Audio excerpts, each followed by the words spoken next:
Negara dengan iklim tropis seperti Indonesia ini sangat cocok untuk budidaya jamur tiram. Cara budidaya jamur tiram cukup mudah dan modalnya pun tidak begitu banyak. Bagian yang paling sulit saat ini untuk budidaya jamur tiram adalah membuat baglok, yakni media tanam yang sudah berisi bibit jamur. Namun nggak perlu khawatir jika Anda baru pertama kali terjun di dunia jamur tiram, sementara untuk urusan baglok yang sudah siap tumbuh, bisa pergi ke orang lain terlebih dulu. Lambat waktu jika usaha budidaya jamur tiram sudah mulai berkembang. Cobalah untuk membuat baglok sendiri. Nah, langsung saja inilah beberapa persiapan dan cara budidaya jamur tiram versi Jamur Ganteng Official. Yang pertama, menyiapkan kumbung. Kumbung ialah semacam rumah untuk jamur, yakni tempat untuk manaruk dan merawat baglok hingga tumbuh jamur siap panen. Di dalam kumbung tersebut terdapat rak yang bertingkat, biasanya terbuat dari kayu atau bambu, dindingnya bisa menggunakan papan atau paranet. Dan pada bagian atap menggunakan genteng, jangan menggunakan seng atau asbes yang mudah mendatangkan panas. Bagian lantai sebaiknya dibiarkan menggunakan tanah, agar saat terkena air mudah meresap. Sedangkan untuk ukuran rak, bisa Anda sesuai sendiri tergantung ukuran kumbung dan baglok yang akan dibudidaya.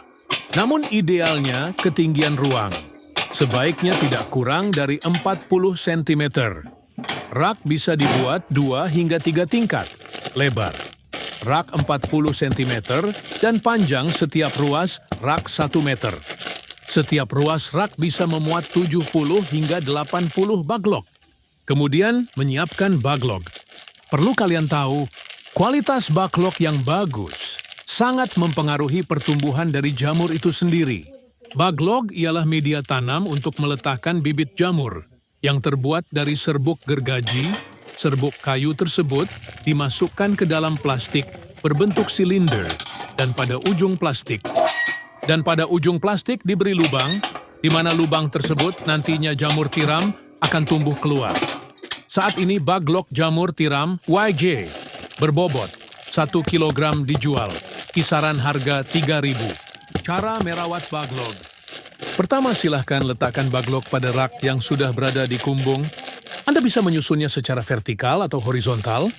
Jika menyusun secara horizontal, berarti lubang baglok berhadapan ke samping. Sedangkan jika secara vertikal, maka lubang baglok menghadap ke atas. Namun biasanya, untuk para pemula lebih milih untuk menyusun baglok secara horizontal. Hal ini dilakukan agar tidak ada air yang masuk secara berlebihan saat nyiram baglok dan proses panen pun bisa lebih mudah. Kapan penyiraman dilakukan? Penyiraman penyemprotan dilakukan setelah panen pertama jamur tiram. Baru dilakukan.